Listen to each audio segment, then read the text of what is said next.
Ministro João Roma, ministro da Cidadania. Bom, agora tem dinheiro para pagar os R$ 400, né? Se o Paulo Guedes não tivesse deixado o presidente gastar com emenda parlamentar os 30 bi que ele gastou com esses caras do Centrão, certamente teria dinheiro para gastar sem PEC de caloteiro. Mas agora eu tenho impressão que o dinheiro está sobrando aí para pagar os R$ 400 que esse Paulo Guedes nunca quis, porque não gosta de pobre. Ele nunca quis pagar mais de R$ 200. Sempre pagou na média R$ 200. Só pagou a mais que o Bolsonaro deu 600 na primeira vez, que a Câmara deu 500, ele queria 200. Depois ele acabou com o auxílio emergencial, voltou fragmentado em parcelas que dão média de R$ 200, que é o que ele quer.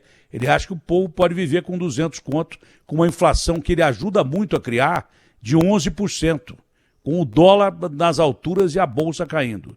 O Paulo Guedes, ele não só mora na granja do torto, com uma condução da economia por parte dele é torta pra caramba. Eu não sei porque que o Bolsonaro deve ser parente do Paulo Guedes, porque eu teria mandado o Paulo Guedes embora há muito tempo. Bom, mas eu não sou presidente da República e não vou nem ser, porque já me passaram uma rasteira e eu não vou nem condição de candidato à presidência eu vou ter. Mas algum cargo eu vou ter e com certeza o cargo que eu tiver eu vou exercer não com mentira, mas com realidade. Se tiver, né?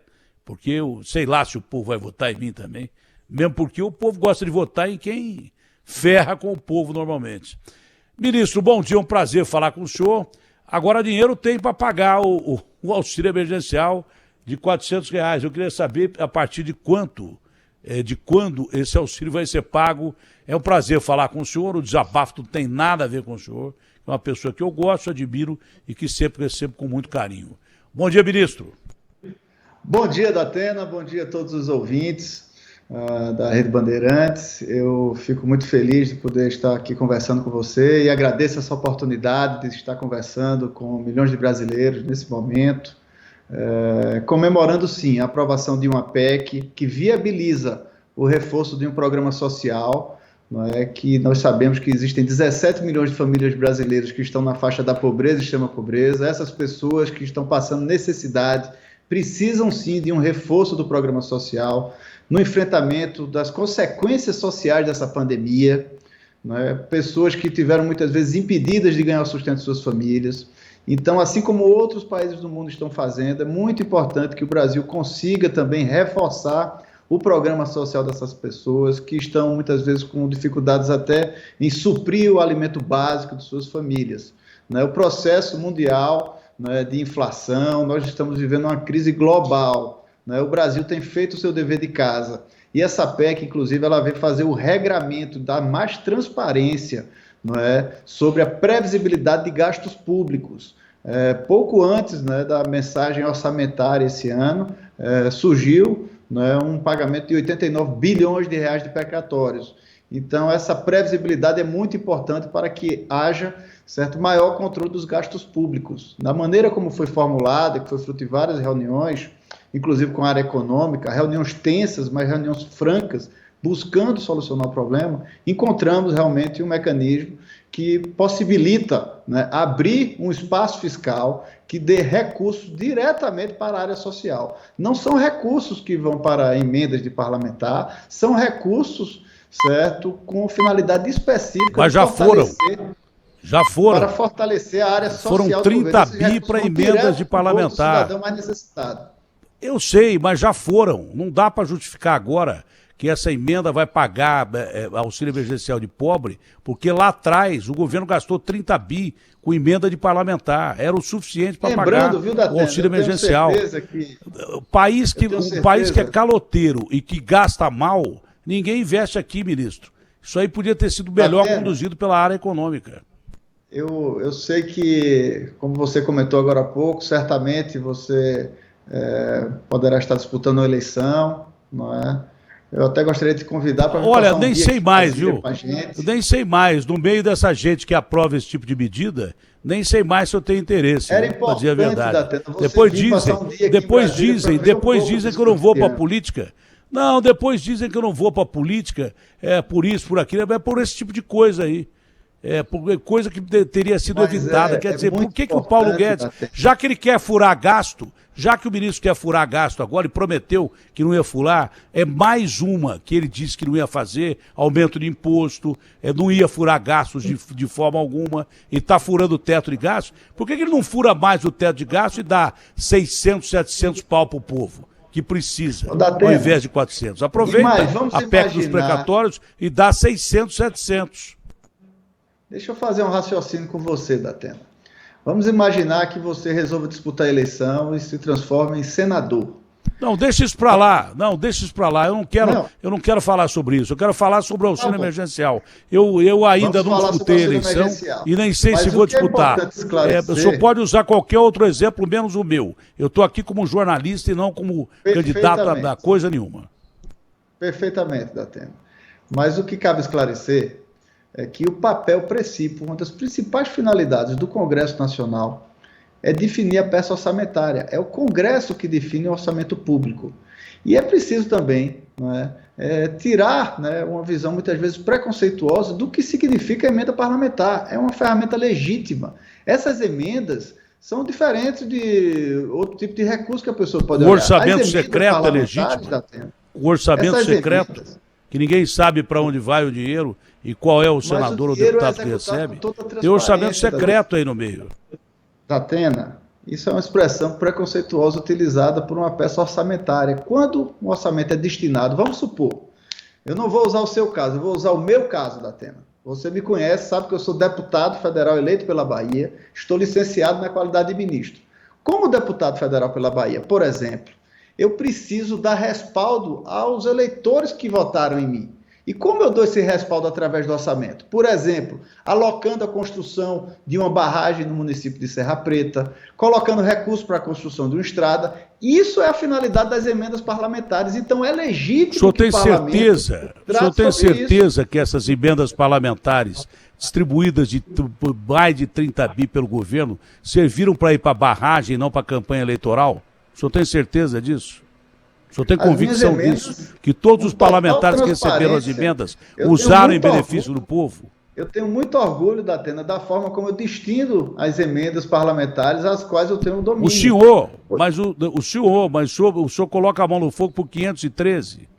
E a maioria do Centrão que recebeu 30 bi. O que é importante saber é que cada deputado e cada senador, ele está legitimado pelo povo brasileiro.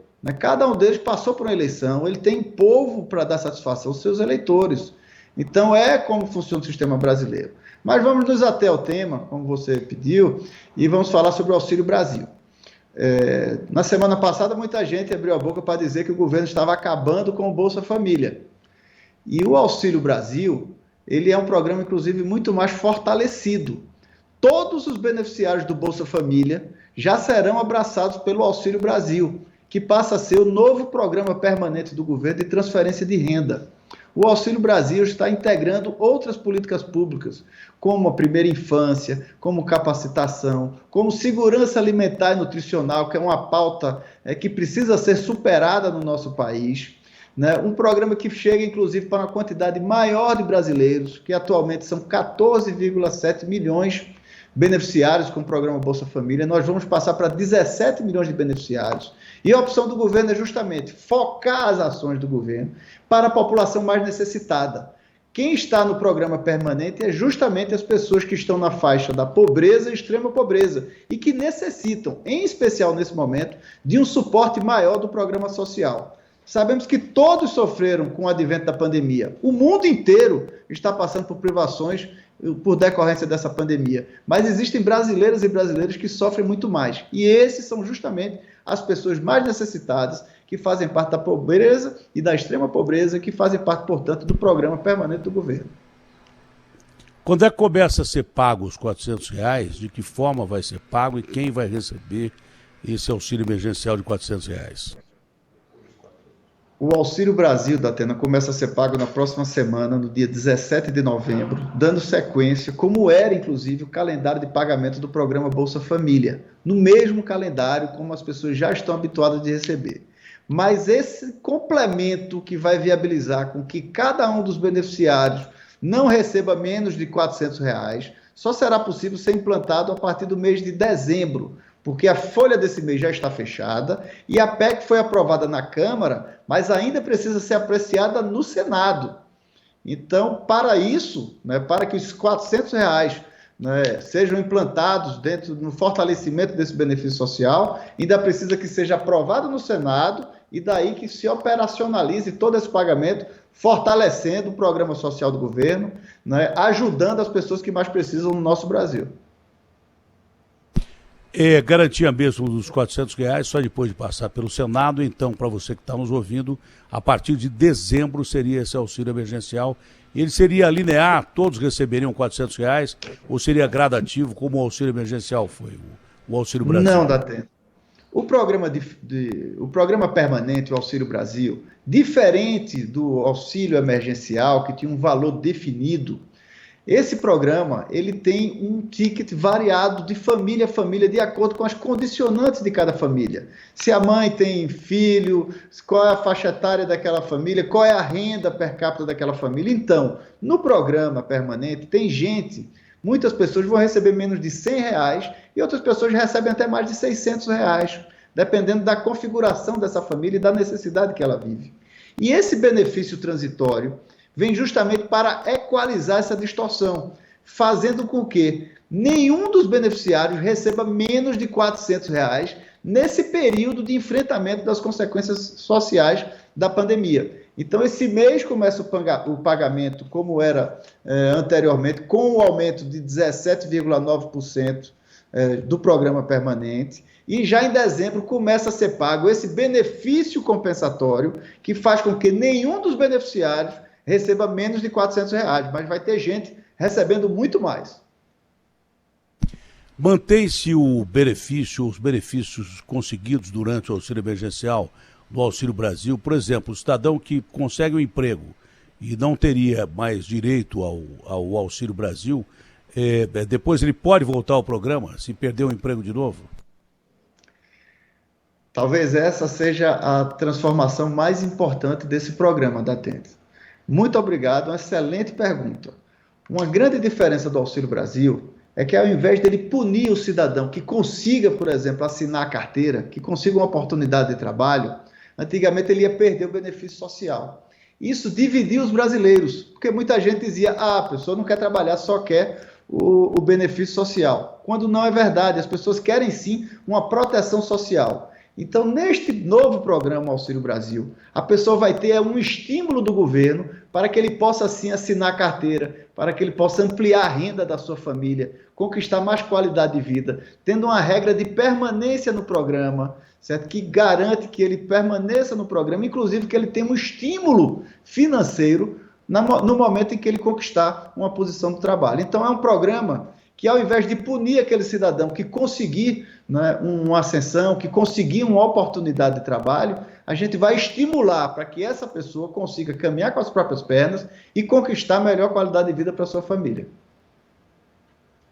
Olha, depende da aquiescência do Senado, não é? Se não passar no Senado, obviamente o governo já deve ter um plano B para isso. Tem, ministro?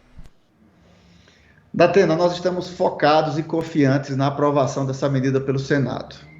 Nesse enfrentamento à pandemia, o Congresso Nacional não falhou ao povo brasileiro. Foi assim na aprovação do orçamento de guerra, foi assim na aprovação da PEC emergencial e assim está sendo agora na aprovação dessa PEC 23, que viabiliza o reforço do programa social do governo para os brasileiros mais necessitados.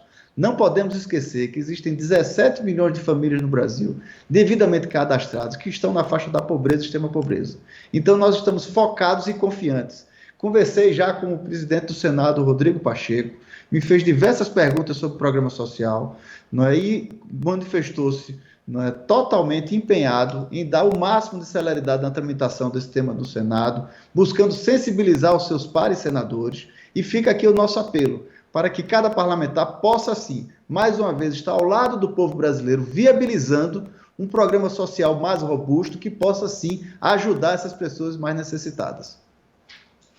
Eu não queria voltar a esse argumento, mas se o governo não tivesse gastado um mal com emenda de gente que não devolveu essas emendas ao povo, tenho certeza que não devolveu, muitos deles não devolveram.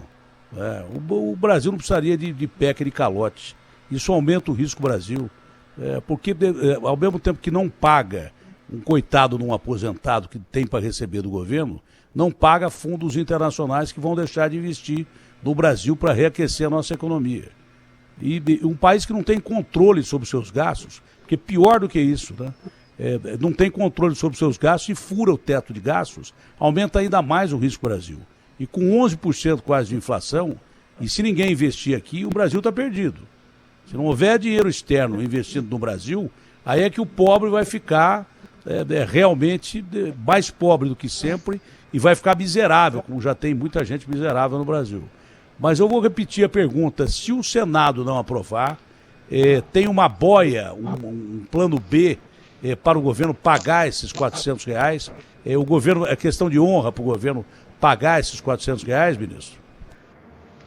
Datena, o presidente Bolsonaro está determinado em ajudar os brasileiros que mais precisam. Esse não é um governo que serve a caixas de poder, nem a grupos poderosos. Esse é um governo que serve a população brasileira, por isso que o presidente Bolsonaro sempre diz: menos Brasília e mais Brasil. O que nós estamos focados é na aprovação dessa PEC, pois é a melhor maneira de executar esse pagamento. Nós temos convicção que o Senado vai sim contribuir com esse avanço para o povo brasileiro. O Brasil tem dado exemplos, inclusive, se destacando internacionalmente com os seus avanços na área econômica. O processo inflacionário é um processo global e, da maneira como foi feita, fruto de várias discussões, essa PEC não fura o teto de gastos, pois ela apenas antecipa uma regra que já iria estar em vigor em 2026. Portanto, nós estamos disciplinando e dando maior previsibilidade aos gastos públicos. E só em comparação financeira, é importante você ter esses números. Só no auxílio emergencial, o governo gastou mais de 350 bilhões de reais. O que nós estamos tratando agora é um reforço de orçamento que não supera a marca de 40 bilhões de reais. Ou seja, nós estamos tendo toda a responsabilidade, todo o zelo com a política fiscal do governo, porque nós precisamos sim não falhar com a missão primordial do governo, que é ajudar as pessoas mais necessitadas desse Brasil. Isso eu não tenho dúvida, mas que não furou, mas vai furar, porque o ministro já pediu autorização para furar o teto de gastos, porque não é só a PEC dos precatórios que está em monta, tem mais dinheiro o Brasil gastar, e não tem dinheiro, então vai ter que furar o teto de gastos. Não furou com essa PEC, vai furar com outras medidas que o governo vai ter que tomar. São medidas emergenciais, a gente reconhece que muito por causa de um governo de má administração da presidente Dilma e do Manteiga, o Brasil já estava com 14 milhões, 13 milhões e meio de desempregados ali, depois da pandemia, mas a administração do Paulo Guedes, a meu ver, tem sido desastrosa. Desastrosa. Ele não cumpriu nada do que ele falou, não ajudou em nada ao povo brasileiro e duvido que ajude daqui para frente. Só vai ajudar porque o presidente bateu o pé, porque senão ele mesmo não ajudaria. Ele não gosta de pobre, já tá na cara que o ministro não gosta de pobre, ele só vê a administração dele. E, aliás, o Congresso também ajudou muito pouco, porque teve muito pouco projeto social até agora para ajudar o brasileiro. Esse é o detalhe. Esse auxílio emergencial foi a tábua de salvação do brasileiro até agora, quer queira, quer não queira. O objetivo eleitoral não me interessa, mas os R$600 que estavam pagando estavam ajudando o brasileiro. E o Paulo Guedes vai dar uma cacetada, corta o auxílio emergencial no pior da pandemia, divide em 3, né, e agora volta com R$400. E para furar teto de gastos, vem com essa história de que, olha, se não passar a PEC dos precatórios, os coitadinhos continuarão coitadinhos. Não, vai passar a PEC dos precatórios, os coitadinhos vão continuar se ferrando. Eu não tenho dúvida nenhuma disso. Tomara que não. Tomara que eu esteja redondamente enganado. Porque por mais boa vontade que tenha o presidente, a economia vai muito mal no Brasil. É um dos poucos países que passaram dos 2 dígitos. Acho que um dos 3 países que passaram dos 2 dígitos de inflação. O IPCA de hoje bateu 1,25, que é uma calamidade. 1,25 era a média aí quase que anual. Vamos passar de 10, quase 11%. Nós vamos bater de inflação. O que com o aumento do dólar, com bolsa despencando, corrói o dinheiro de quem mais precisa, o poder de compra de quem mais precisa, que é o pobre, que não tem dinheiro para botar combustível no tanque e não tem dinheiro para comprar comida e não tem dinheiro para pagar aluguel. E o Paulo Guedes acha que pode aumentar a energia elétrica, que não tem problema nenhum. Ele não paga, ele mora na Granja do Torto. Quem paga somos nós. Esse é o problema. Eu não duvido de gente como o senhor, não. Eu duvido de gente como o ministro Paulo Guedes, que falou que ia defender o povo e não defendeu coisa nenhuma até agora. Esse é um ponto de vista isolado, parece que é meu mesmo, que o presidente não pensa assim, senão já teria, pela personalidade dele, mandado o Paulo Guedes andar há muito tempo. O ministro, o senhor permite algumas perguntas que, com certeza, milhões de brasileiros têm dúvidas sobre o novo auxílio emergencial? Sem ofensa, hein? Se tiver pergunta com ofensa, não coloca, porque aqui a gente trata bem os nossos entrevistados. Tem alguma pergunta aí, Guilherme? Tem alguma pergunta?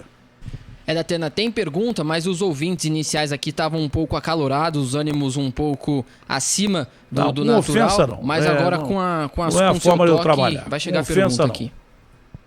Não, com ofensa não. Com ofensa não adianta. Com ofensa Sabe por que eu não gosto de brigar com o entrevistado? Primeiro que eu acho que todo mundo que aceita um convite para dar entrevista, se você briga com a pessoa, você está recebendo mal a pessoa na sua casa. Se você discute com a pessoa vai brigar com você e a informação que tem que chegar ao público não chega ao público.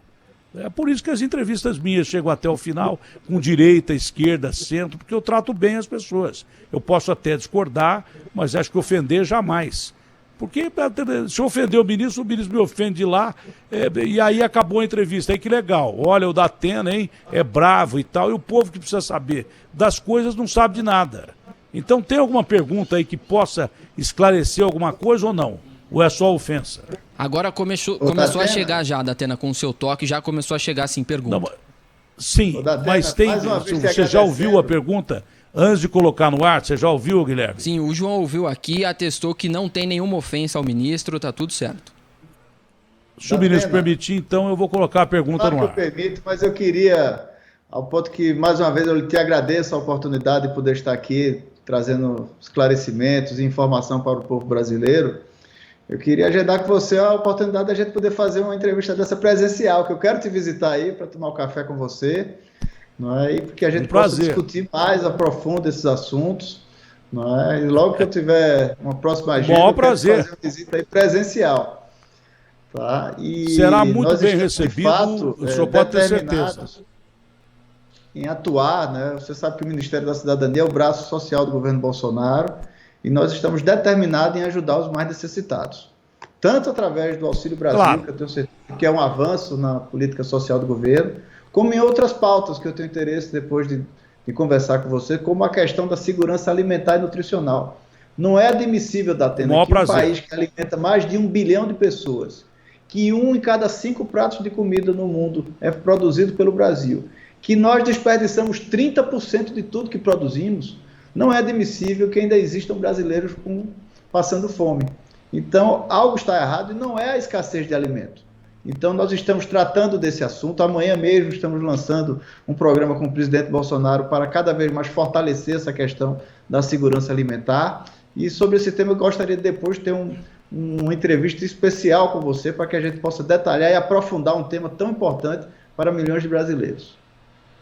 O senhor vê que com intuição é muito mais importante do que inteligência e conhecimento, né? O Einstein já dizia isso.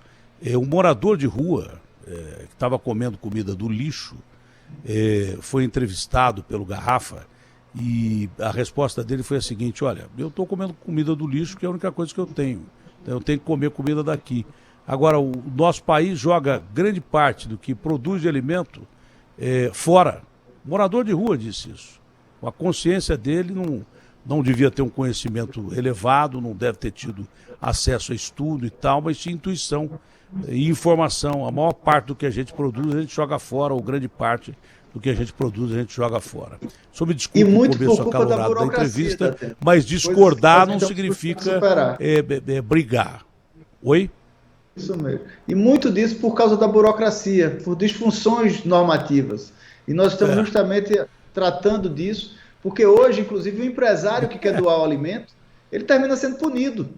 enquanto que nós temos é que estimular, né, esse espírito de solidariedade entre os brasileiros. Quem tem, doa para quem não tem. Não é? Agora, a pessoa não pode ser punida, não pode pagar imposto, não é, por estar fazendo a doação de alimento para necessitado. Então, são essas ações que nós estamos conseguindo evoluir aqui e que eu queria, numa oportunidade, numa entrevista, se possível, até presencial com você, a gente poder tratar desse tema da questão da alimentação. Maior prazer. O São Paulo não tem morte zero, porque a gente já descobriu uma morte, o governador tinha anunciado morte zero, a gente já descobriu uma morte, mas está controlando bem a pandemia, espero que controle, porque a pandemia já perdeu o controle fora do país de novo. Nós temos a Europa como novo epicentro, talvez, de uma sexta onda, 1.200 mortes, 1.211 mortes na Rússia, o que é um recorde, a Alemanha com vários casos, a Inglaterra com vários casos. Temos que tomar cuidado com esse bicho, e não é como o governador anunciou aqui, morte zero, a gente já descobriu uma. Tomara que não descubra mais e tomara que as pessoas continuem tomando as suas precauções para que não vacina. 642 mil pessoas não foram vacinar na segunda dose. Tem que procurar a dose da vacina. Vai tomar vacina, pelo amor de Deus. Bom, não estamos na morte zero, mas dá para controlar com certeza. O dia que o senhor quiser, a gente marca uma entrevista presencial. Uma ou duas perguntas ao ministro, mas sem ofensa. Se houver ofensa, eu corto na hora, por gentileza. Bom dia, Datena, bom dia ao ministro. Meu nome é Vicente Júnior, morador de Itu, estado de São Paulo. Eu queria fazer uma pergunta ao ministro, se me permitem. Eu gostaria de saber se quando nós votamos e elegemos deputados e senadores, passamos um cheque em branco para que gastem da forma que quiser, sem dizer para onde está indo. Obrigado. Perguntou de uma maneira educada, mas perguntou o que tinha que perguntar. Sem ofensa, dá para você fazer pergunta. Perguntou de uma maneira educada. Muito obrigado, ouvinte da Rádio Bandeirantes, mas foi uma pergunta dura e que o ministro vai responder. Quando se vota no representante, na democracia representativa, você de fato está delegando, não é, que essa pessoa chegue em Brasília e fale por você. Então você de fato está escolhendo uma pessoa que seja o seu porta-voz em Brasília. E entre as principais atribuições do parlamentar aqui em Brasília estão a fiscalização da execução, não é, do orçamento do governo, assim como a formulação da peça orçamentária. Então, cabe aos deputados e senadores a definição, inclusive, da alocação dos recursos.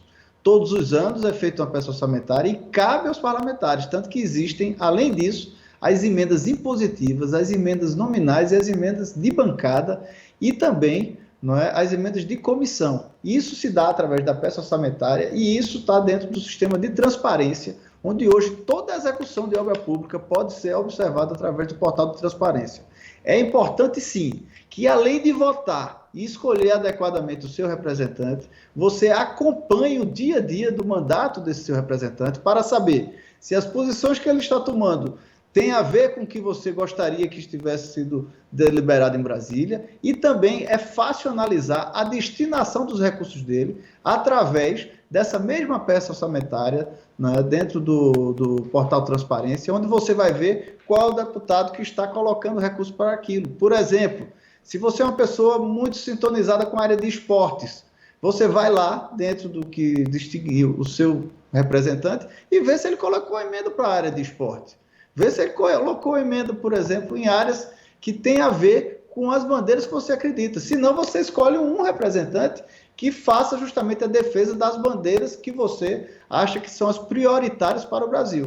Mas na democracia representativa, a função do parlamentar é justamente falar por aqueles que lhe elegeram. Ele está ali para representar a população que lhe legitimou a estar ali entre os 300 e os 513 do parlamento e os 81 senadores. Como é que o senhor analisa, em cima dessa pergunta, a decisão do Supremo em suspender o repasse das emendas da emenda do relator? Como é que o senhor analisou isso? Até não achei que foi uma matéria, né, tratada de forma muito assodada, e Me toca isso porque isso fica parecendo mais uma vez, né, um exacerbo de função do judiciário. Parece mais uma vez o judiciário, né, buscando extrapolar as suas fronteiras. Nós vivemos num Estado de direito, constituído por 3 poderes, que é o executivo, o legislativo e o judiciário, que são interdependentes. Mas da maneira como está hoje, cada hora parece que o judiciário fica querendo testar um outro poder, né, como se estivesse buscando uma queda de braço. Então, acho que isso não é salutar para a harmonia entre os poderes, né, e me pareceu, né, uma discussão muito assodada perante uma execução, né, já no final do ano, que poderia ter sido, inclusive, sido feita através de outros ajustamentos, e lembrando que é função principal do Parlamento brasileiro tratar, certo, das emendas, tratar do orçamento da União de uma maneira geral. Né? Isso é feito, né, de uma forma muito transparente, todas as reuniões são gravadas, certo? Ontem mesmo eu estive lá na Comissão de Orçamento, que eu estava tratando sobre PLN, para viabilizar, inclusive, o pagamento, né, das pessoas do Auxílio Brasil. Então, as discussões se dão com diferentes partidos políticos, de forma totalmente transparente e civilizada. Então, da maneira como o Judiciário tratou o tema, eu acho que sim, que ele avançou, não é, entre atribuições de outro poder. Tem mais uma pergunta para o ministro, então vamos liberar o ministro, que tem agenda para cumprir, principalmente agora com provavelmente já o auxílio emergencial garantido de R$400. Mais uma pergunta do ouvinte da Rádio Bandeirantes ao ministro João Roma. Bom dia, pessoal da Bandeirantes, a Mauri da Baixada Santista.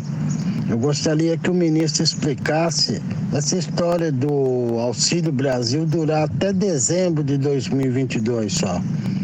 E daí por diante, como é que fica? Abraços. Obrigado pela pergunta, Mauri. O Auxílio Brasil, ele é um programa permanente. Ele não vai parar nem nesse dezembro, nem no próximo dezembro. O Auxílio Brasil, ele sucede o Bolsa Família, tanto que todos os beneficiários do Bolsa Família já estarão contemplados pelo Auxílio Brasil, e além disso, nós vamos sair de 14,7 milhões de famílias para cerca de 17 milhões de famílias. O que é temporário é esse benefício transitório, que nesse momento que estamos saindo de uma pandemia, onde as crises sociais estão mais severas, nós estamos buscando equalizar os ganhos desses beneficiários, fazendo com que ninguém que esteja no benefício receba menos de R$400. Então, só para ficar muito claro, o Auxílio Brasil é o novo programa permanente de transferência de renda, de assistência social, que interliga políticas públicas, e ele é permanente. Ele não vai finalizar em dezembro do próximo ano. Dá para o senhor estabelecer como última pergunta as faixas de recebimento do Auxílio Brasil? O Auxílio Brasil, Datena, diferente do auxílio emergencial, ele não tem valores determinados. Como eu lhe disse, são condicionantes de acordo com a realidade de cada família. As famílias entram... Como é que as famílias podem ser contempladas, por exemplo, pelo Auxílio Brasil?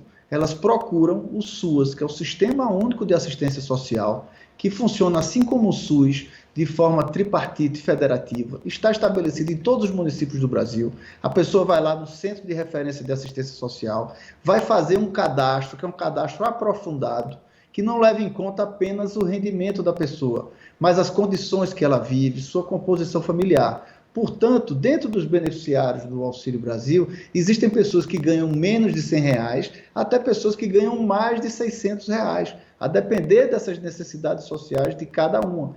Então, os valores são muito variáveis. Por isso que nós criamos, não é, esse benefício compensatório, que será viabilizado com a aprovação da PEC, para garantir que até dezembro do próximo ano, nenhum brasileiro receba menos de R$400 para fazer jus ao enfrentamento desse momento difícil das consequências sociais dessa pandemia. Ministro, um ótimo dia, muito obrigado pela sua participação, foi um prazer recebê-lo aqui na Rádio Bandeirantes, e o senhor falou também para os assinantes do UOL, aos quais eu agradeço a audiência. Um abraço grande, ministro, um ótimo dia, saúde ao senhor, à família e ao Brasil. Muito obrigado, Datena, obrigado pela oportunidade, é sempre um momento de alegria poder né, travar esses debates e levar especialmente esclarecimento e cidadania para a população brasileira. Você exerce um importante papel como comunicador e, sem dúvida nenhuma, nós precisamos sempre estar estabelecendo esse diálogo fluido, porque também cabe, né, aos líderes políticos, aos administradores públicos, dar satisfação das coisas que estão em andamento. As pessoas precisam estar comunicadas e informadas do que acontece na nossa República. E faço questão, né, de o quanto antes poder estar lhe visitando presencialmente para tratarmos de outros temas. Muito obrigado pela oportunidade, né, e uma excelente semana para você. Obrigado ao senhor, será muito bem recebido aqui.